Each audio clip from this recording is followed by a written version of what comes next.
Hi, this is Kenny of Skunkworks, and our day 2 to 4 entry is now here. Right now, we are finally done with the assessments and planning. We already evaluated the car's condition and the restoration process. And so for tomorrow, I'll be showing you our job list as it was pinned in the paint area. But for the meantime, I'd be showing you what we were working on. As you can see, we disassembled the necessary parts and our panels, so we'll be taking our next step.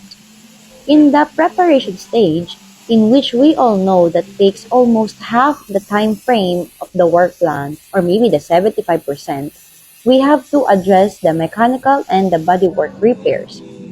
And when I say repairs, with S talaga because we need to focus on rebuilding and replacing what needs to be replaced. And there's another issue with the flooring because the rust went all the way in destroying it. The brackets of the seats were also the same because it was damaged to the point that it caused malfunctioning. We also have to take note of the other bodyworks like the solid top and work on with the insulation, etc. So before we can proceed to another phase of this project.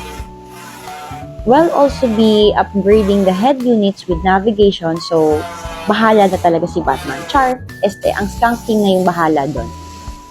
After all this prep are finally done, that's where we can move on to its preventive maintenance services and start doing the Raptor coat in and out, as well as the undercoating while simultaneously looking for parts replacements as soon as now.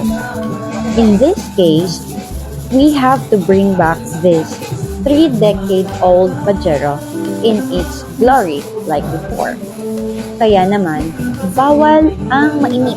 Bawal na bawal. Kung naiinip na kayo, kami, mas lalong hindi pwedeng inip dahil kailangan namin matapos tong project na to at kailangan namin tong panindigan. For 3 days now, we are sanding the exterior and internal panels attached to the vehicle, and that's what you are seeing now. And so far, everything's going well according to plan.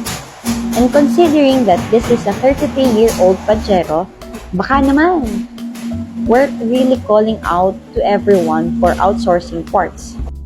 It will surely take a bit of time to look for replacements for this second-generation Mitsubishi Pajero.